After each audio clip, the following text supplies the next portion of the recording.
Por fin tenemos algo parecido a una evaluación del máster de formación del profesorado, este máster que es la condición necesaria, la llave para poderte presentar a oposiciones en el mundo de la enseñanza. El País ha publicado un artículo firmado por 400 personas, estudiantes en este momento del máster de formación del profesorado, y también por personas egresadas de este máster de formación del profesorado en años anteriores.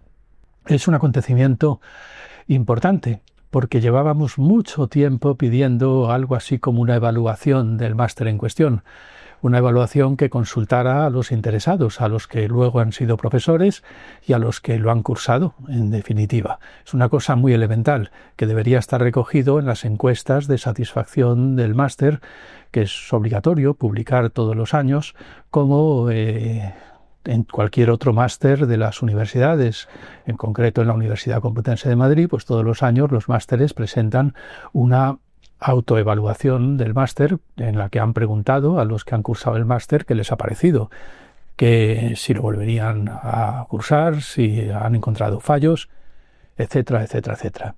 Estas encuestas de evaluación del máster de formación del profesorado siempre han brillado por su ausencia o han sido muy difíciles de encontrar.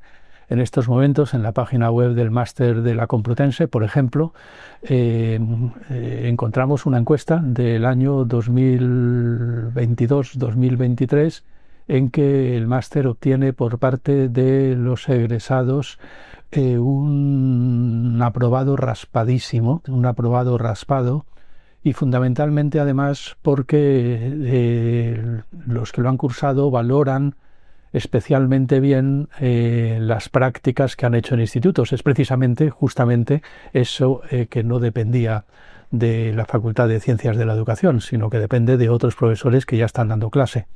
De lo contrario, el máster estaría suspendido. El artículo del País se llama «Ampliar la estafa del máster de profesorado de secundaria». Como digo, está firmado por 400 personas que lo están cursando en este momento o que son egresadas del máster. Es decir, personas que a lo mejor ya están dando clase y que pueden contar lo útil que les ha resultado para su profesión el haber cursado este máster. Y el caso es que estas 400 personas que firman el artículo hacen un balance verdaderamente negativo. O sea, llegan a decir que se trata de una de las experiencias más humillantes e inútiles que han conocido y que para ellos ha sido un año perdido que casi nos desanimó en nuestro afán de llegar a ser docentes. O sea, exactamente lo contrario de lo que se supone que el máster debería intentar conseguir. El artículo es durísimo. Se considera el máster una estafa. Algo que debería venir corroborado también por los resultados en las encuestas de satisfacción que se pueden encontrar en distintas universidades de todo el país. Siempre se obtienen resultados bajísimos, muy por debajo de la media del resto de los másteres que se ofertan. Por ejemplo, en la Complutense, pues la media debe de ser un notable alto, si no más. Mientras que en el máster de formación del profesorado se obtiene, como decíamos, en la única encuesta que hemos encontrado, un aprobado raspado, lo cual es ciertamente humillante. ¿Y por qué se han movilizado estas 400 personas precisamente ahora para denunciar el máster? El motivo es que la Conferencia de Decanos de las Facultades de Ciencias de la Educación acaba de proponer al Ministerio de Educación y al de Universidades que el máster de formación del profesorado pase de durar un año a durar 2, de 60 créditos a 120, probablemente también, lógicamente, pues doblando su coste, su precio. Muchos estudiantes que vivían con resignación la tarea de estudiar ese máster que se les imponía para poderse presentar a oposiciones, han perdido la paciencia. Han dicho, bueno, hasta aquí podríamos llegar, que en lugar de estar un año tuviéramos que estar 2. Por eso el título del artículo habla de ampliación de la estafa del máster. La lista de firmantes se puede consultar en un link del artículo y viene firmado con nombre, apellidos y DNI, Y por cierto que también hay un link para poder adherirte al artículo en caso de que, habiendo cursado el máster, compartas lo que se dice en este artículo.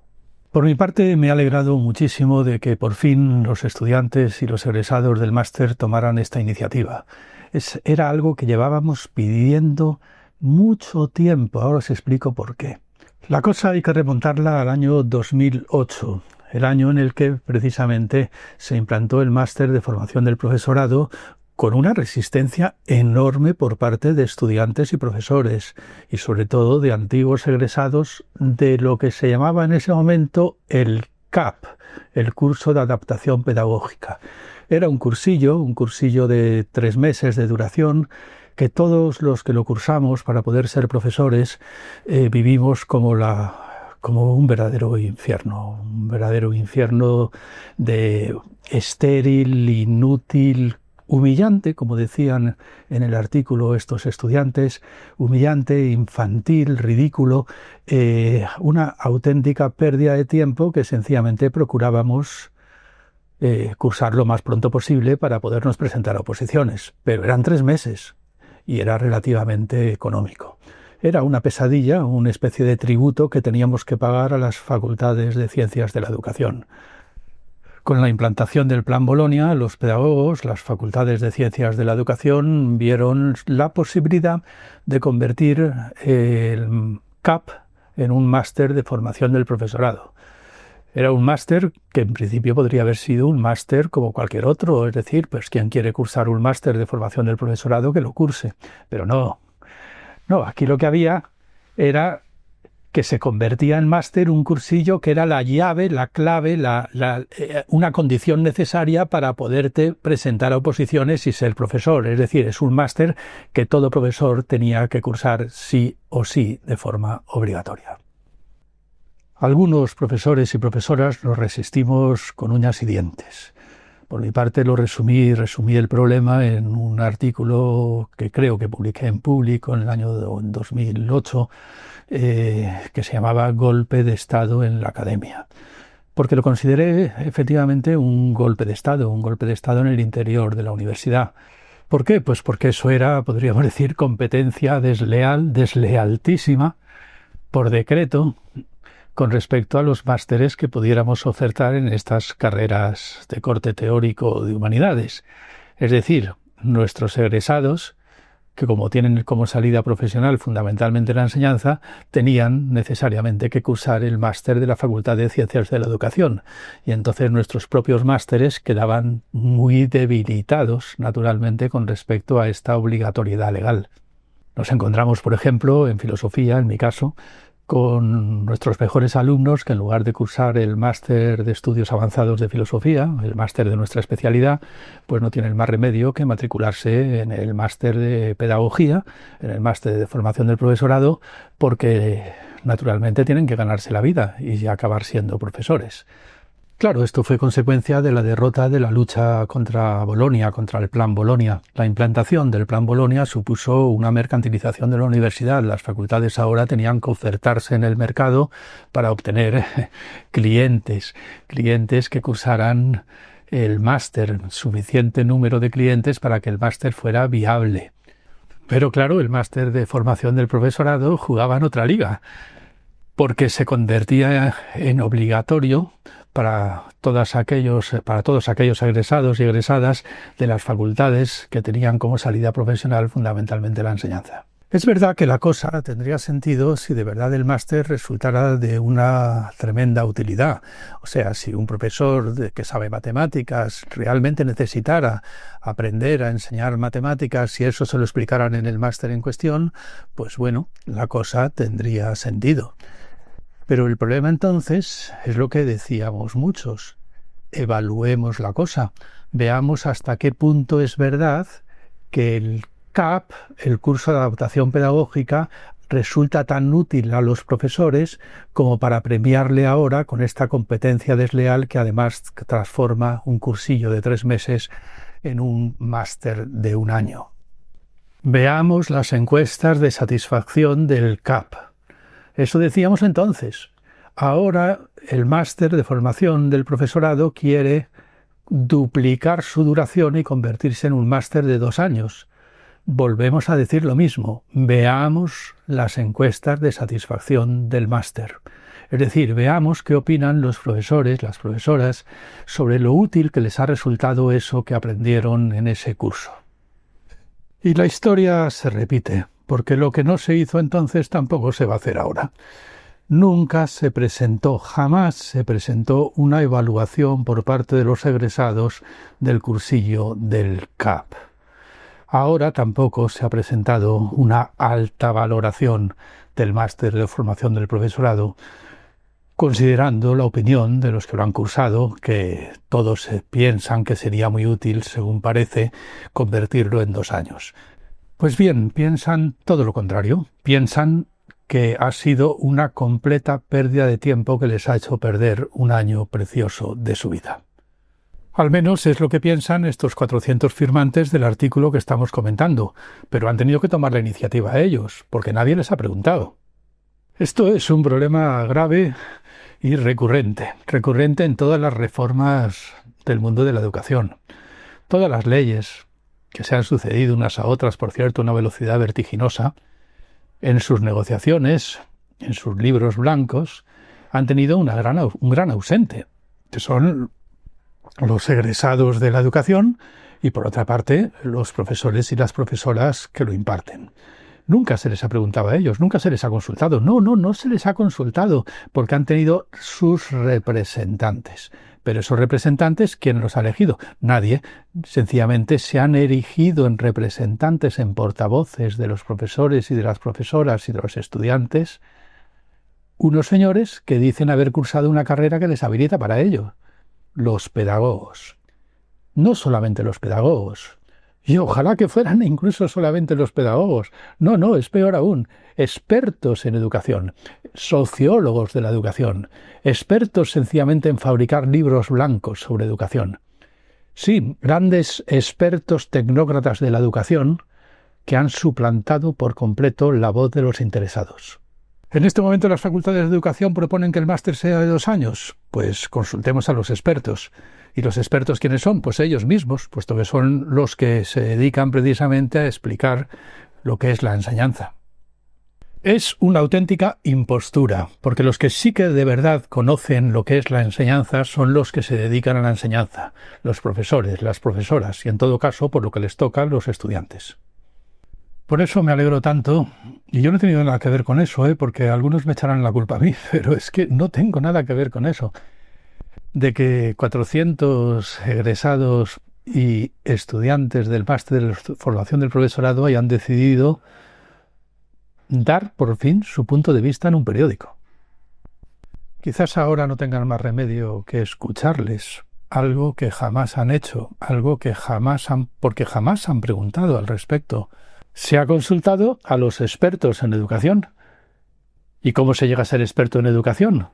¿Acaso porque llevas muchos años de docencia detrás, partiéndote la cara constantemente en la labor del aula, frente a frente a los alumnos, a las alumnas, a tus otros colegas, en la práctica diaria de una profesión tremendamente difícil y cada vez más heroica? No.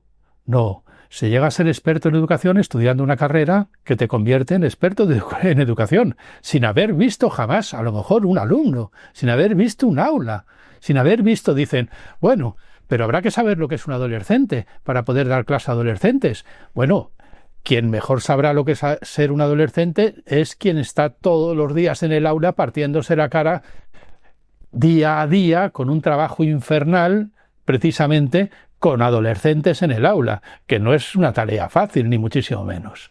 Ese es el que sabe lo que es un adolescente. ¿O es que realmente lo sabe mejor el que ha estudiado lo que es un adolescente en una carrera sin haber visto un adolescente en su vida?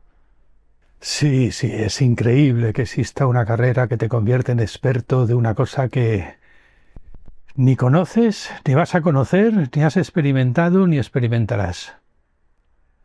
La verdad es que los pedagogos y los expertos en educación han sido un verdadero caballo de Troya en el mundo de la educación ya desde los tiempos de la LOCSE.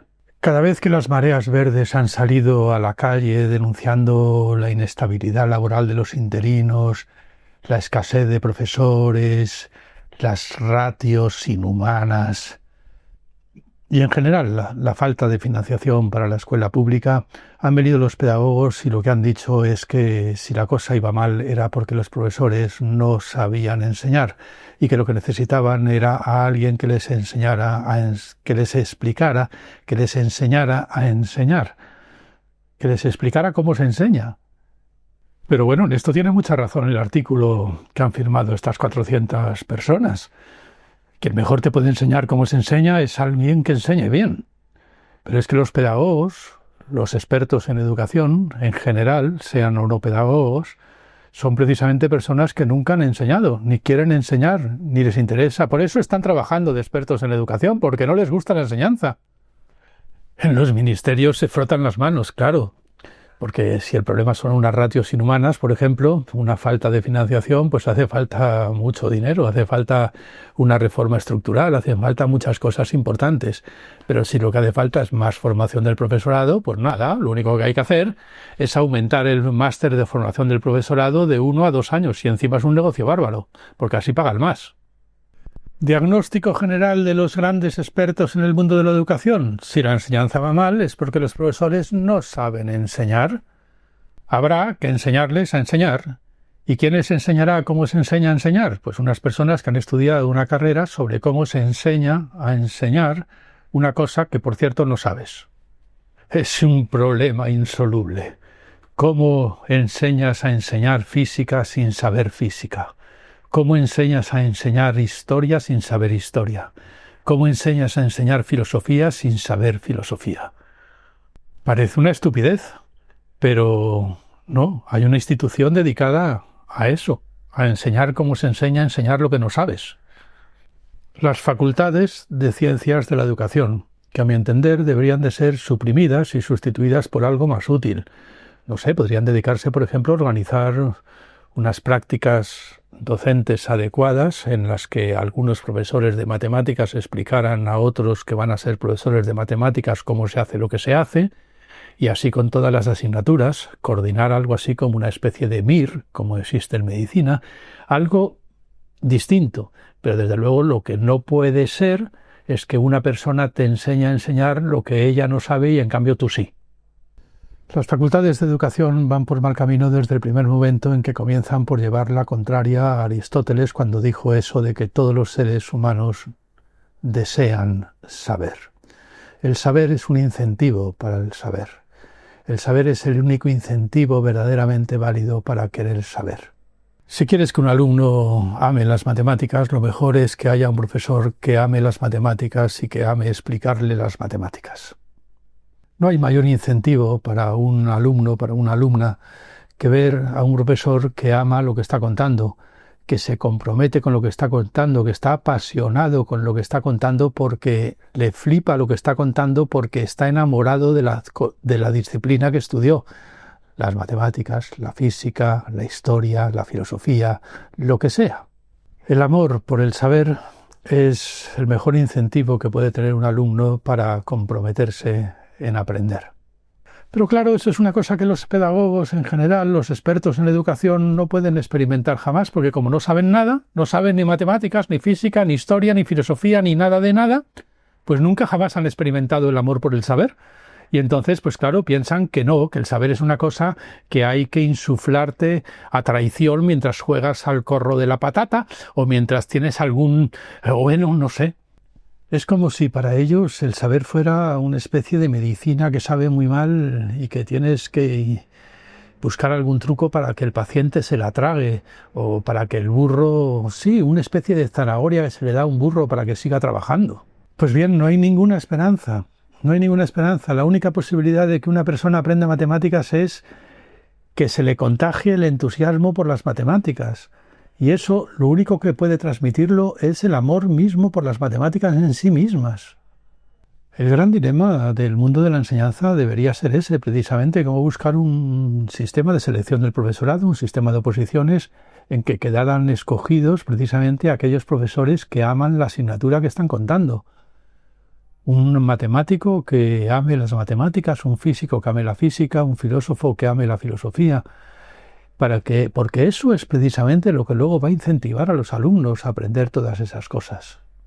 Pero nada, en las facultades de educación es como si se pensara todo lo contrario. Lo importante no es saber matemáticas o saber historia, sino saber enseñarlas. Si al fin y al cabo nos dicen si ya todos los contenidos están en el ChatGPT, ¿para qué existe un profesor que sepa contenidos? Lo importante es que sepa enseñar contenidos que no sabe. Hay algunos sofismas que se manejan siempre al respecto, ¿no? Puedes saber muchísima física, ser un eminente físico que ha recibido el premio Nobel y no tener ni idea de cómo enseñar. No, perdona. Eso es falso. Sí sabes enseñar física cuando sabes física. Lo que pasa es que puede no gustarte enseñar física cuando sabes física. Puede ocurrir que tengas alergia a los adolescentes, que no te apetezca ser profesor. O puede ser que seas tartamudo, yo qué sé. Pretender que ese eminente físico tartamudo que odia a los adolescentes va a aprender a dejar de odiarlos porque estudia un máster de formación del profesorado, mira, no. No funciona. No funciona. Si hay personas que saben mucho y que no quieren enseñar, pues que no enseñen. Pero no se les va a lograr convencer de que enseñen con un máster de formación del profesorado. Eso es un cuento chino. Y sí, bueno, incluso si lo admitimos, no hay ninguna garantía de que por saber mucha física sepas enseñar física. Lo que sí que es seguro es que sin saber física no vas a aprender a enseñar física.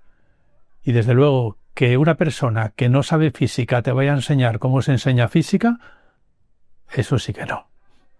En cambio, lo que sí que es seguro es que cuanta más física sabes, más amas la física y más ganas tienes de transmitir tu amor a la física. Bueno, no es una receta infalible, pero es la más eficaz. Los pedagogos deberían de seguir más el hilo conductor de la alegría. Descubrir de pronto que el cuadrado de la hipotenusa es igual a la suma de los cuadrados de los catetos produce alegría, y esa alegría se transmite, y esa alegría te hace tener ganas de seguir sabiendo matemáticas. Lo mismo pasa con la física o con la historia o con la filosofía. Saber produce alegría y te dan ganas de saber más. Por eso he dicho a veces, y ha sentado muy mal, que las facultades de educación son facultades para gente triste, porque nunca han podido experimentar la alegría que produce el saber por el mero hecho de saberlo, puesto que no saben nada, porque por definición no saben nada, porque solamente saben cómo se enseña a enseñar lo que no sabes. Se pierden así lo fundamental, que la alegría es el mejor incentivo para el conocimiento, y que nada da más alegría que precisamente el conocimiento por sí mismo. Esta alegría es cada vez más difícil de transmitir y de experimentar en los institutos actuales de enseñanza media en la grave situación de deterioro en que se encuentran, con unas ratios inhumanas, con una falta de financiación, con un material humano muy complejo, con una carga docente por profesor delirante. En estas condiciones es muy difícil trabajar. Los profesores tienden cada vez más a convertirse en policías del aula o en asistentes sociales de sus alumnos y alumnas. No es que no sepan enseñar, es que en estas condiciones es imposible transmitir la alegría del conocimiento. Pues bien, a mi entender, tanta insistencia en la duración del máster de formación del profesorado lo que viene a concluir es en que los profesores deberíamos de resignarnos a este papel que nos ha tocado en suerte. Los contenidos ya están en Internet y por tanto los profesores deberíamos dedicarnos sencillamente a la gestión de la población estudiantil. Y cuidado, porque este es el plan oculto de todo esto. No se van a quedar aquí. Por ahora lo que pretenden en las facultades de Ciencias de la Educación, esta conferencia de decanos, es doblar la duración del máster de formación del profesorado.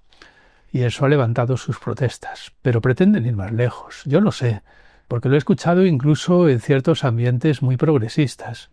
Lo que se trata es de reconocer que los contenidos ya no cuentan y que, por tanto, un profesor de secundaria debería sencillamente cursar la carrera de pedagogía en lugar de cursar cualquier otra especialidad. Los contenidos ya los ha estudiado cuando él mismo estudió el bachillerato. Y luego, por otra parte, pues los contenidos ya están en Internet. Así es que Lo único que le queda a un profesor de secundaria, a un futuro profesor de secundaria, es cursar la carrera de pedagogía. Mucho mejor que cursar 2 años de máster de formación del profesorado. Este es el verdadero plan oculto, este es el verdadero plan que tienen bajo la mesa. Esto es sencillamente una barbaridad. Es acabar con la concepción ilustrada de la enseñanza. Acabar con el amor al conocimiento y con la posibilidad de transmitir el amor al conocimiento. Cercenar cualquier posibilidad de alegría en las aulas. No me extraña que luego haya que cursar 2 años para lograr incentivar a unos alumnos aburridos y desesperados. Están aburridos y desesperados con razón. ¿Cómo no van a estarlo si quien pretende transmitirles el saber por las matemáticas no sabe matemáticas o apenas conoce las matemáticas o piensa que las matemáticas es una cosa que de todas formas ya está en Wikipedia? Si finalmente logran este objetivo, que para ser profesor no haya que cursar otra especialidad que la de pedagogía, se habrá consumado finalmente el golpe de Estado que comenzó ya en el año 2008. Para mí será el fin de mi mundo, del mundo de la enseñanza, ese mundo al que he dedicado como profesor cerca de 40 años. Un mundo en el que siempre he sido muy feliz y que me entristece muchísimo ver ahora pisoteado por bárbaros, ignorantes y patanes. Por eso ha sido una gran alegría para mí, un gran alivio ver que se publicaba este artículo con 400 firmantes, porque yo estoy cerca de jubilarme, pero menos mal que todavía queda gente que sea capaz de recoger el testigo del amor por el conocimiento.